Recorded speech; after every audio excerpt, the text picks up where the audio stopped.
The quadriceps muscle group. Here. The suprapatellar bursa. About 2 fingers up in here. The patella. Here. The patellar articular surfaces. There I can feel medial and lateral. The femoral condyles. Here. The patellar tendon. Here. To the tibial tuberosity. The subcutaneous bursa. That is between the skin and the tendon. The deep infrapatellar bursa. That is deep to the tendon. The tibial tuberosity. And I can feel that here. The fat pads. Here. The retinaculum. Here along the sides of the knee. The synovial plica. Coming inward there. The pes anserine tendon and bursa. Here. And the bursa is between the skin and the tendon. Okay. Next, I will have the patient lie supine, and I'm going to measure their Q angle. I can mark the patella if they were in shorts, but the fulcrum goes on the patella, and then the stationary arm points to the ASIS, and then the movement arm is over the tibial tuberosity.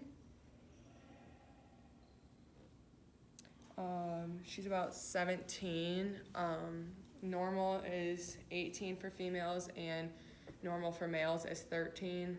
So a positive test could be more than that, or less, I suppose. And next I'm going to do the patellar glide test. So first I'll do the medial test.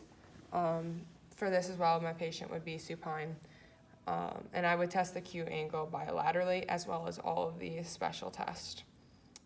So I'm going to move the patella medially. Actually, you need a bolster under the knee first to keep the knee in 30 degrees flexion. So now I will do the medial patellar glide.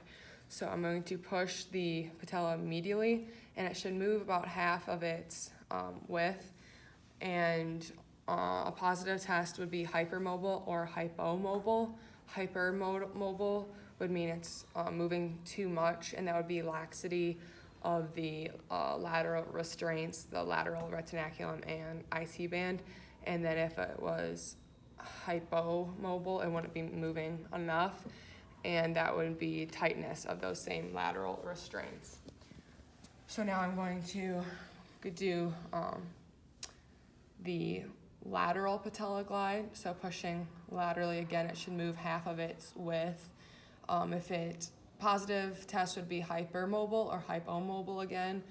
Hypermobile would be laxity of the medial restraints, and hypermobile is laxity of the medial restraints. Hypomobile is tightness of the medial restraints.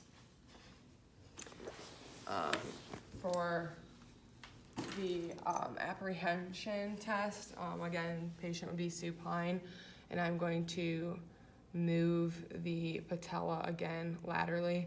And a positive test would be the patient contracting their quads or being apprehensive to it dislocating.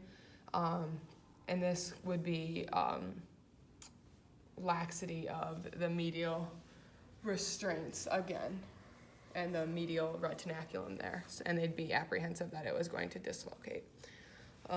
Next, for the Houston's plica, the patient would be supine and their knee up in 90 degrees flexion. One hand is going to be moving the patella medially, and the other, and I'm going to be palpating over the medial capsule here and the femoral condyle. So I'll be moving that medially, and the other hand's going to be rotating the ankle inward, and then I'm going to bring them into extension, back into flexion, and I'm looking for like positive test would be like popping over the femoral condyle there, the medial femoral condyle. I'm looking for the plica to be snapping over that. So that would indicate medial synovial plica there, and that'd be like irritation of the plica. Next, I'm going to do the stutter test. So my patient will actually be seated with legs off of the end of the examining table. I'm just gonna lightly cut my hand over the patella and have her extend, and a couple times have her do that.